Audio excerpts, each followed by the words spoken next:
সবাইকে স্বাগত দীপ্ত সংবাদে। আপনাদের সাথে রয়েছি আমি দোলা ডলরেস। শুরুতেই জানাবো সংবাদ শিরোনাম।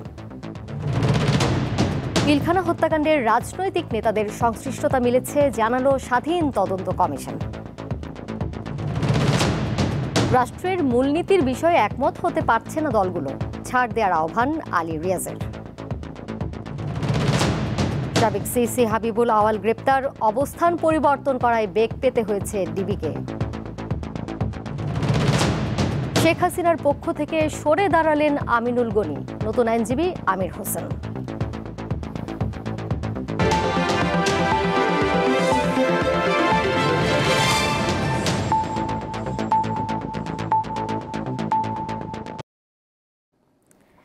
পিলখানা হত্যাকাণ্ডে তৎকালীন রাজনৈতিক নেতৃবৃন্দের সংশ্লিষ্টতা পাওয়া গেছে বলে জানিয়েছে এ সম্পর্কিত জাতীয় স্বাধীন তদন্ত কমিশন। বুধবার রাজধানীতে সংবাদ সম্মেলনে তদন্ত কাজের অগ্রগতি তুলে ধরে কমিশনের সভাপতি জানান, ওই ঘটনায় আওয়ামী লীগের দুই নেতা জাহাঙ্গীর কবির নানক ও মির্জা আজম ইমেইলের মাধ্যমে লিখিত সাক্ষ্য দিয়েছেন।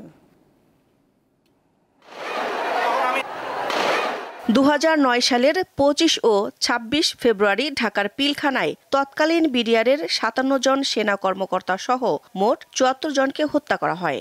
এরপর থেকেই ওই ঘটনা নিয়ে জনমনে নানা প্রশ্ন দেখা দেয়। গত 5 আগস্ট রাজনৈতিক পট পরিবর্তনে পিলখানা হত্যাকাণ্ড নিয়ে গঠিত হয় জাতীয় স্বাধীন তদন্ত কমিশন। বুধবার তারই অগ্রগতি তুলে ধরতে সংবাদ সম্মেলনের আয়োজন করা হয়। এ সময় কমিশনের সভাপতি জানান, পিলখানা হত্যাকাণ্ডে এরই মধ্যে 8 জন রাজনৈতিক নেতা সহ 158 জনের সাক্ষ্য গ্রহণ সম্পন্ন হয়েছে। একই সঙ্গে জবানবন্দি দিয়েছেন আওয়ামী লীগের আলোচিত 2 জন পলাতক চরিত্র। পালিয়ে থাকা যে রাজনীতিবিদ, একজন হলেন মির্জা আজম আর একজন হলো নানক, এই 2 জন তাদের লিখিত বক্তব্য আমাদেরকে দিয়েছেন, সেটা আমরা পর্যালোচনা করেছি। জাতীয় তদন্ত কমিটি হয়েছিল, এই দুটারই আমরা কালেক্ট করেছি প্রতিবেদন এবং আমরা খুব গভীরভাবে এগুলোর বিশ্লেষণ করেছি। সেখানে আমরা দেখতে পেয়েছি যে তদন্তকে ভিন্ন খাতে প্রবাহিত করবার জন্য জঙ্গিবাদকে আনার চেষ্টা করা হয়েছে। আওয়ামী লীগের শাসনামলের ওই ঘটনায় মিলেছে রাজনৈতিক নেতৃবৃন্দের জড়িত থাকার প্রমাণ। পাশাপাশি দেশি বিদেশি চক্রান্তের বিষয়েও তদন্ত চলমান বলে জানানো হয়। প্রাপ্ত তথ্য উপাত্ত থেকে তৎকালীন রাজনৈতিক নেতৃবৃন্দের নানা মাত্রায় সংশ্লিষ্টতার যথেষ্ট তথ্য প্রমাণ পাওয়া গেছে এবং বর্তমানে তথ্য প্রমাণ যাচাই বাছাইয়ের কাজ চলছে।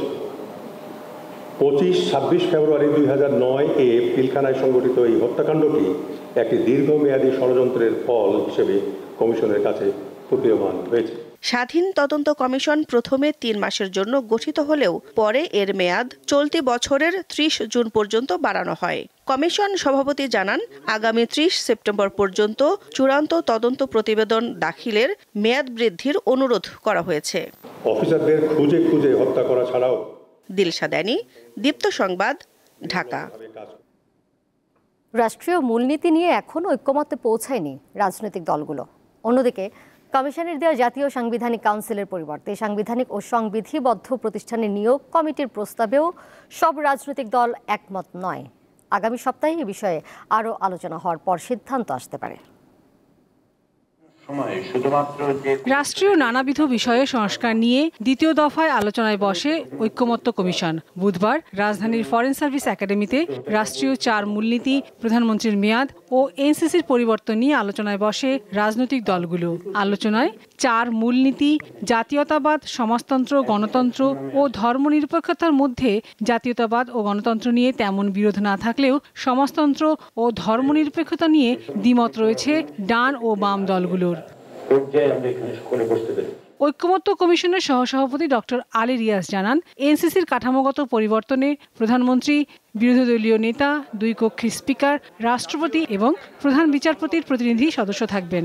সাংবিধানিক ও সংবিধিবদ্ধ প্রতিষ্ঠানের নিয়োগ কমিটির এখতিয়ারের মধ্যে বলা হয়েছে যে তারা কেবলমাত্র সাংবিধানিক ও সংবিধিবদ্ধ প্রতিষ্ঠানগুলোর সদস্যদের প্রধানদেরকে নিয়োগ দেবেন। এছাড়া একজন ব্যক্তি 10 বছরের বেশি প্রধানমন্ত্রী থাকতে পারবেন না। এই প্রস্তাবেও সমর্থন জানিয়েছে অধিকাংশ দল। রাষ্ট্রের কোনো একক ব্যক্তির ফ্যাসিবাদী শাসন যাতে প্রতিষ্ঠা করতে না পারে এর থেকে দেশ জাতি রাষ্ট্রকে রক্ষা করার জন্যই কিন্তু এই প্রস্তাবনার সাথে আমরা একমত হয়েছি। অ্যাটর্নি জেনারেল যদি দলীয় নিয়োগ হয় তাহলে দেখা গেল বিরোধী দলগুলি কখনো ন্যায় বিচার পায় না। এই জন্য আমরা অ্যাটর্নি জেনারেলকেও পরিষ্কার বলেছি, এই নিয়োগ দেবে সাংবিধানিক ও সংবিধিবদ্ধ প্রতিষ্ঠানের নিয়োগ কমিটি। বিএনপির স্থায়ী কমিটির সদস্য সালাউদ্দিন আহমেদ বলেন, প্রধানমন্ত্রী 10 বছরের মেয়াদে বিএনপি একমত, তবে কিছু শর্ত রয়েছে। প্রধানমন্ত্রীর মেয়াদ লাইফ টাইমে একজন ব্যক্তি জীবদ্দশায় 10 বছরের বেশি বহাল থাকবেন না, এই বিষয়ে আমরা একমত। তবে নির্বাহী বিভাগের সমস্ত কর্মকাণ্ডকে সমস্ত জায়গায় ইন্টারফেয়ার করার যেখানে সম্ভাবনা থাকে এগুলো করা হয়, তাহলে আমরা সেই প্রস্তাবটা গ্রহণ করতে পারবো না। এনসিপি জানিয়েছে, এসব বিষয়ে একমত না হলে জুলাই অভ্যুত্থান বিফলে যাবে। বাংলাদেশে যে কারণে একটা অভ্যুত্থান সংগঠিত হলো, কয়েকটি দল এই মনস্তত্ত্বের সঙ্গে, জনগণের চাওয়ার সঙ্গে তাদের কোনো একাত্মতা নেই, বরং পুরনো যে ধারণাগুলো আছে সেই ধারণাগুলোর সঙ্গে তারা নিজেদেরকে আষ্টেপৃষ্ঠে জড়িয়ে রেখেছেন। এসব বিষয়ে আগামী সপ্তাহে আবারও আলোচনা হবে বলে জানিয়েছে ঐক্যমত্য কমিশন। এই নতুন কমিটির ক্ষেত্রে করা হয়েছে। লাবণী গুহ, দীপ্ত সংবাদ, ঢাকা। সাবেক প্রধান নির্বাচন কমিশনার কাজী হাবিবুল আওয়ালকে গ্রেপ্তার করেছে ঢাকা মহানগর গোয়েন্দা পুলিশ। রাজধানীর মগবাজারে বুধবার দুপুরে তার এক আত্মীয়ের বাসা থেকে সাবেক এই সিইসিকে গ্রেপ্তার করা হয়। কাজী হাবিবুল আওয়ালকে বিএনপির দায়ের করা মামলায় গ্রেপ্তার দেখানো হয়েছে বলে জানিয়েছে গোয়েন্দা পুলিশ। আওয়ামী লীগের সবশেষ শাসনামলে যে 3টি জাতীয় নির্বাচন হয় তার কোনোটি বিতর্কের বাইরে নয়। 2014, 18 ও 2023 সালের এসব নির্বাচনে সরকারের অন্যতম সহযোগী হিসেবে কাজ করেন তৎকালীন প্রধান নির্বাচন কমিশনাররা। তাদেরই একজন কাজী হাবিবুল আওয়াল। 2024 সালের নির্বাচনের তৎকালীন সিইসি কাজী হাবিবুল আওয়াল অবশেষে আইনের আওতায়। তাকে বুধবার দুপুরে গ্রেপ্তার করে গোয়েন্দা পুলিশ। এরপর নিয়ে যাওয়া হয় ডিবি কার্যালয়ে। মামলার পর থেকে বারবার অবস্থান পরিবর্তন করায় কাজী হাবিবুল আওয়ালকে গ্রেপ্তারে বেগ পেতে হয় বলে সংবাদ সম্মেলনে জানানো হয়। যে নির্বাচনের সুষ্ঠু পরিবেশ নিশ্চিত করতে তিনি ব্যর্থ হয়েছেন, পাশাপাশি তিনি দ্বিচারিত মনোভাব ভোটের পরিসংখ্যান উল্লেখ করার ক্ষেত্রে তার যেটা যে এক এক সময় এক এক রকমের পরিসংখ্যান উল্লেখ করে মিথ্যা বানোয়াট পরিসংখ্যান তিনি প্রদান করেছেন। সর্বোপরি সংবিধানের একটি সাংবিধানিক প্রতিষ্ঠানে তিনি থেকে সংবিধান লঙ্ঘন করে একটা নির্বাচনে জয়ী করে তাদেরকে দিয়ে একটি গেজেট প্রকাশ করার অভিযোগে শেরেবাংলা নগর থানায় একটি মামলা রুজু হয়। তার রিমান্ডের বিষয়ে মামলার তদন্ত কর্মকর্তা সিদ্ধান্ত নেবেন বলেও জানান ডিবির এই কর্মকর্তা। মামলা আপনার শেরেবাংলা নগর থানায় আছে, তদন্তকারী কর্মকর্তা আসবেন এবং এখানে আমাদের যে ইনিশিয়াল কিছু ম্যানেজমেন্ট আছে, অর্থাৎ তার মেডিকেল চেক আপ করা, কিছু ডেটাবেস মেনটেন করা এবং তৎপরবর্তী থানার যে তদন্তকারী কর্মকর্তা তিনি আসবেন, তার নিকট আমরা হস্তান্তর করব। হস্তান্তরের পরবর্তীতে তাকে বিজ্ঞ আদালতে প্রেরণ করা হবে। রাজধানীর শেরেবাংলা নগর থানায় বিগত 3টি জাতীয় সংসদ নির্বাচনে দায়িত্ব পালনকারী প্রধান নির্বাচন কমিশনার সহ 24 জনের নাম উল্লেখ করে গত 22 জুন মামলার আবেদন করে বিএনপি। এরপর গত রোববার রাজধানীর উত্তরা এলাকা থেকে গ্রেপ্তার হন আরেক সাবেক সিইসি KM নুরুল হুদা। 2014 এর নির্বাচনে দায়িত্বে ছিলেন সিইসি কাজী রকিবউদ্দিন আহমদ। মেহেদী হাসান, দীপ্ত সংবাদ, ঢাকা। বর্তমান নির্বাচন কমিশনেই আস্থা রাখতে চায় জামায়াতে ইসলামী। বুধবার প্রধান নির্বাচন কমিশনারের সঙ্গে সাক্ষাতের পর দলটির নেতারা জানান, সংসদ নির্বাচনের আগে স্থানীয় সরকারের ভোটের পক্ষে জামায়াত। একই দিন সিইসির সঙ্গে সাক্ষাৎ করেন বিএনপির একটি প্রতিনিধি দল। নিবন্ধন ফিরে পাওয়ার প্রজ্ঞাপন পেয়ে বুধবার নির্বাচন কমিশনের সঙ্গে বৈঠক করেছে বাংলাদেশ জামায়াতে ইসলামী। প্রধান নির্বাচন কমিশনারের সঙ্গে এই বৈঠকে দলটির সহকারী সেক্রেটারি জেনারেলের নেতৃত্বে 3 সদস্যের প্রতিনিধি দল অংশ নেয়।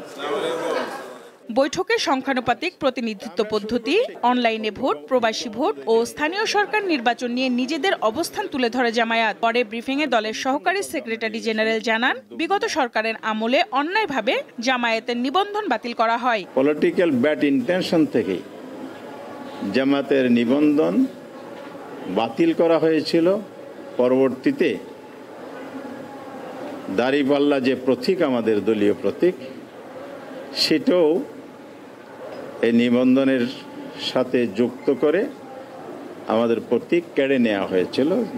চরম অন্যায় করা হয়েছিল, আমাদের অধিকার লঙ্ঘন করা হয়েছে। এক প্রশ্নের জবাবে তিনি বলেন, বর্তমান নির্বাচন কমিশনকে পর্যবেক্ষণ করছেন তারা। আস্থা অনাস্থার বিষয়টা আমরা আপাতত মন্তব্য করছি না। ইলেকশন কমিশন, সরকার সবকিছু আমরা অবজার্ভ করে চলছি। বিশেষ করে ইলেকশন কমিশন তো এখনো কার্যক্রম প্র্যাকটিক্যালি করেন নাই, ওনারা যা করছেন হলো অফিসিয়ালি করছেন। পরে ইসিতে আসেন বিএনপি সমর্থিত একটি প্রতিনিধি দল। সংসদীয় আসনের সীমানা পুনর্বিন্যাস নিয়ে বৈঠক করেন সিইসির সঙ্গে।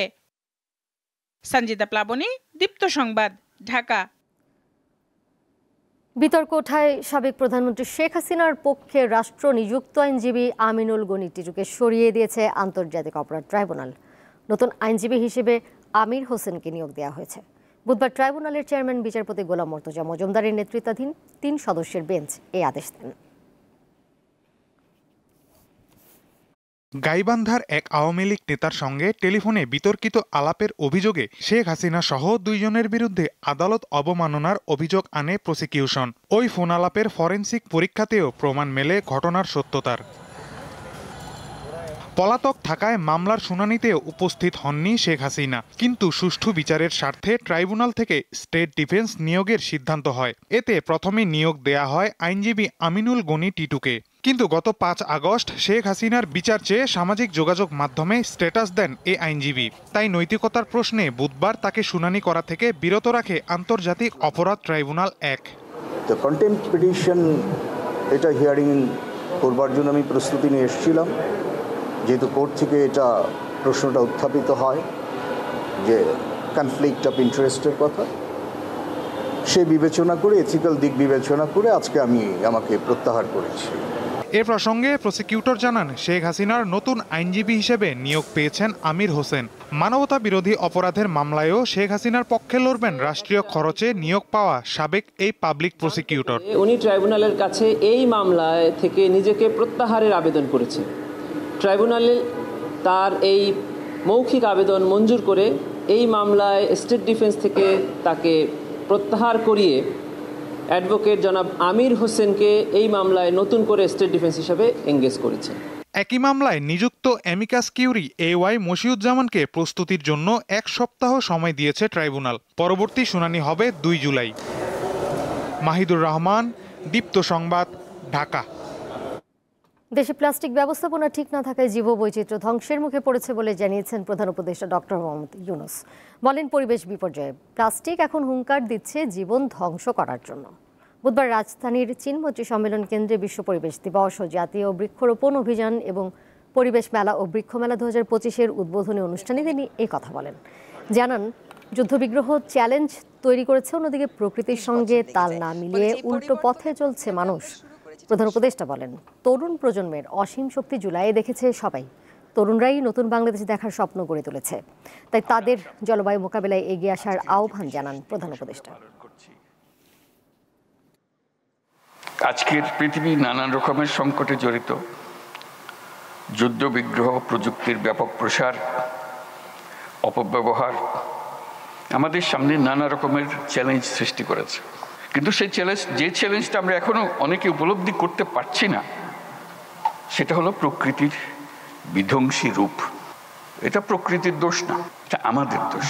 আমরা মানুষ যারা এখানে বসবাস করি, প্রকৃতির সঙ্গে তাল মিলিয়ে চলার কথা, সেটা তাল মিলিয়ে না চলে উল্টো দিকে চলে। দেশে ডেঙ্গু আক্রান্ত হয়ে আরও 2 জন মারা গেছে। নতুন করে হাসপাতালে ভর্তি হয়েছে 326 জন। গত 24 ঘন্টায় ঢাকা দক্ষিণ সিটিতে 1 জন এবং রাজশাহী বিভাগে 1 জনের মৃত্যু হয়েছে।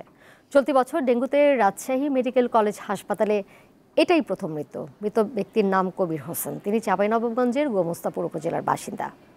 গত 19 জন উন্নত চিকিৎসা নিতে রাজশাহী মেডিকেল কলেজ হাসপাতালে ভর্তি হন তিনি।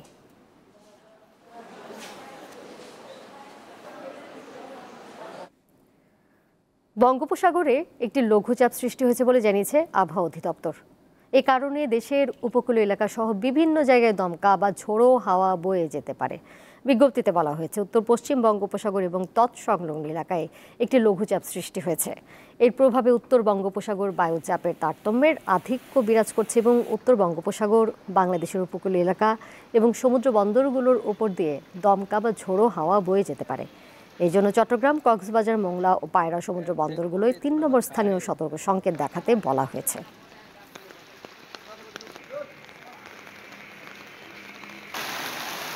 পটুয়াখালীর ৮টি উপজেলায় প্রায় ২৫০ সেতু দুর্বল হয়ে পড়েছে। এর মধ্যে বেশ কয়েকটি খুবই ঝুঁকিপূর্ণ। স্থানীয়দের আশঙ্কা, অতি ঝুঁকিপূর্ণ এসব সেতুতে যে কোনো সময় বড় দুর্ঘটনা ঘটতে পারে। কাঠের তক্তা বিছিয়ে বৃষ্টি পার হচ্ছেন স্থানীয়রা। প্রায় ২০ বছর আগে সদর উপজেলার শারিকখালী ইউনিয়নের বসাক বাজার সংলগ্ন কাটাখালী খালের ওপর এই আয়রন ব্রিজ নির্মাণ করে এলজিইডি। প্রায় ১ যুগ আগে ব্রিজটি বেহাল দশায় পরিণত হয়। এলাকাবাসীর দাবি, নিম্নমানের সামগ্রী ব্যবহার করায় এমনটি হয়েছে। শুধু এটিই নয়, এরকম আরও ২৪২টি আয়রন ব্রিজ বেহাল দশায় আছে। এর মধ্যে ৩৫টি অতি ঝুঁকিপূর্ণ। এমনই তথ্য দিয়েছে জেলা এলজিইডি অফিস। ব্রিজটা তো দীর্ঘ ৫ বছর যাবত এই অচল অবস্থায় ভেঙে চুরিয়ে গেছে। যাতায়াত লোক নামাই দিয়ে আমাকে গাড়ি একটা যায় না, গাড়ি নিয়ে যাচ্ছে নিয়ে কষ্ট হয়, চলাচল করতে কষ্ট হয়। কোনো রোগী নিয়ে পটুয়াখালী শহরে যাওয়া যায় না, ইমার্জেন্সি কোনো রোগী নিয়ে। গরু বছর ঠ্যাঙা ভাঙছে, আবার বাচ্চা ফলাফল বেতা ভাই শুরুর থেকে কাটাখালী ব্রিজটা আমরা তরাতরি চাই। সমস্যা সমাধানে ঊর্ধ্বতন কর্তৃপক্ষের কাছে প্রস্তাব পাঠানো হয়েছে বলে জানায় এলজিইডি অফিস। সেই ব্রিজের সাইডে আমরা ঝুঁকিপূর্ণ বলে একটা সাইনবোর্ডও দিয়ে দিচ্ছি। এটা ঝুঁকিপূর্ণ ব্রিজ চলাচলের জন্য ভারী যানবাহন চলাচল নিষেধ করতে বলছি এবং এটা প্রকল্প প্রস্তাবের জন্য আমরা প্রেরণ করেছি তালিকা সদর দপ্তর। এটা প্রকল্প প্রণয়নের প্রক্রিয়াধীন রয়েছে। লাখ লাখ মানুষের দুর্ভোগ লাঘব ও ঝুঁকি এড়াতে দ্রুত কার্যকর পদক্ষেপ নেয়ার দাবি স্থানীয়দের। দীপ্ত, বার্তা কক্ষ। আন্তর্জাতিক প্রসঙ্গ। ইসরায়েলের বিরুদ্ধে টানা ১২ দিনের সংঘাতের পর শান্তিপূর্ণ রাত পার করলেন ইরানি নাগরিকরা। যুদ্ধবিরতি কার্যকরের পর এখন পর্যন্ত ইরান কিংবা ইসরায়েলে বিস্ফোরণের কোনো শব্দ পাওয়া যায়নি। তবে ফের তথ্য বিভ্রাট ঘটাচ্ছেন যুক্তরাষ্ট্রের প্রেসিডেন্ট ডোনাল্ড ট্রাম্প। এবার ইরানের পরমাণু স্থাপনায় হামলার বিষয়ে নিজ দেশের গোয়েন্দা রিপোর্টকেই মিথ্যা দাবি করেছেন তিনি। স্থানীয় সময়ে বুধবার আন্তর্জাতিক গণমাধ্যম সিএনএন এক বিশেষ প্রতিবেদনে জানায়, যুক্তরাষ্ট্রের বিমান হামলা ইরানের পারমাণবিক সক্ষমতা ধ্বংস করতে পারেনি, মাত্র কয়েক মাসের জন্য এই কর্মসূচি পিছিয়ে দিয়েছে। তাদের প্রতিবেদনের তথ্যের মূল উৎস ছিল যুক্তরাষ্ট্রের প্রতিরক্ষা গোয়েন্দা সংস্থার রিপোর্ট। তবে এই মূল্যায়ন অস্বীকার করেন প্রেসিডেন্ট ডোনাল্ড ট্রাম্প। এছাড়া গণমাধ্যমের তীব্র সমালোচনা করেন তিনি। এদিকে ৫৫ বছর আগে জাতিসংঘের পরমাণু প্রকল্প পর্যবেক্ষণ সংস্থার সঙ্গে যে চুক্তি স্বাক্ষর করেছিল ইরান, তা পুনর্বিবেচনা করা হবে বলে জানিয়েছেন দেশটির পররাষ্ট্রমন্ত্রী সৈয়দ আব্বাস আরাকচি।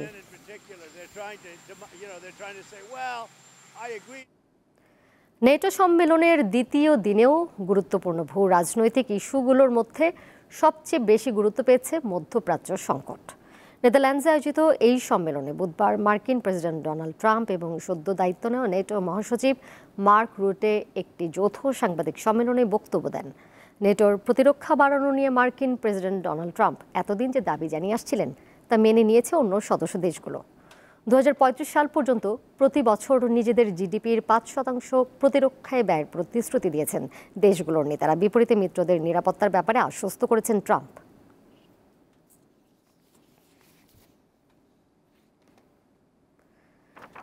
ইসরায়েলি হামলায় গাজায় মঙ্গলবার আরও অন্তত ৮৬ ফিলিস্তিনি নিহত হয়েছেন।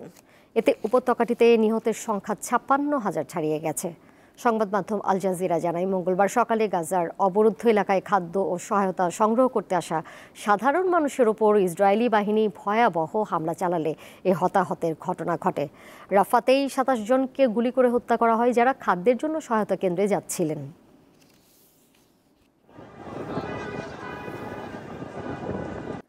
আইসিসির সবশেষ প্রকাশিত টেস্ট র্যাঙ্কিংয়ে ২১ ধাপ এগিয়ে ২৯ নম্বরে উঠে এসেছেন নাজমুল হোসেন শান্ত, আর ১১ ধাপ এগিয়ে ২৮ নম্বরে উঠেছেন মুশফিকুর রহিম। গলের জোড়া সেঞ্চুরির পুরস্কার র্যাঙ্কিংয়েও পেলেন নাজমুল হোসেন। ইতিহাসের ১৫তম ব্যাটার হিসেবে টেস্টে একাধিকবার জোড়া সেঞ্চুরির কীর্তি গড়া বাংলাদেশ অধিনায়ক টেস্ট ব্যাটিং র্যাঙ্কিংয়ে ক্যারিয়ারের সর্বোচ্চ অবস্থানে উঠেছেন, এগিয়েছেন ২১ ধাপ। এদিকে গলে ১৬৩ ও ৪৯ রানের ইনিংস খেলা মুশফিকুর রহিম ১১ ধাপ এগিয়ে ২৮ নম্বরে উঠেছেন।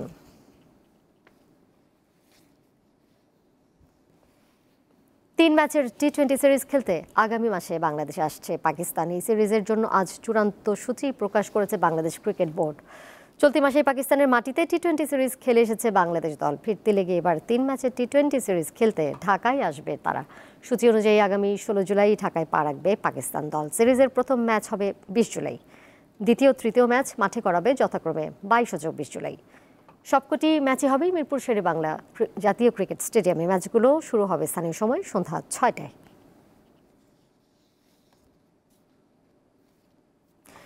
14 দেশের 52 জন প্রবাসী ফুটবলারের জন্য ট্রায়ালের আয়োজন করতে যাচ্ছে বাংলাদেশ ফুটবল ফেডারেশন বাফুফে।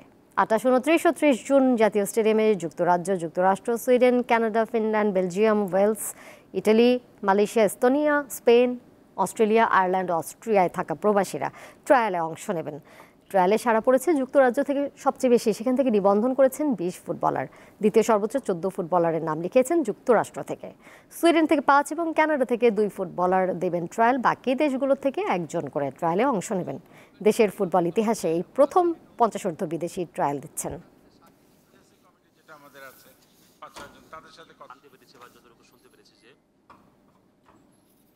শেষ করব দীপ্ত সংবাদ, যাবার আগে শিরোনামগুলো জানিয়ে দেব আর একবার। পিলখানা হত্যাকাণ্ডে রাজনৈতিক নেতাদের সংশ্লিষ্টতা মিলেছে, জানালো স্বাধীন তদন্ত কমিশন। রাষ্ট্রের মূলনীতির বিষয়ে একমত হতে পারছে না দলগুলো, ছাড় দেওয়ার আহ্বান আলী রিয়াজের। সাবেক সিইসি হাবিবুল আওয়াল গ্রেপ্তার, অবস্থান পরিবর্তন করায় বেগ পেতে হয়েছে ডিবিকে। শেখ হাসিনার পক্ষ থেকে সরে দাঁড়ালেন আমিনুল গনি, নতুন আইনজীবী আমির হোসেন।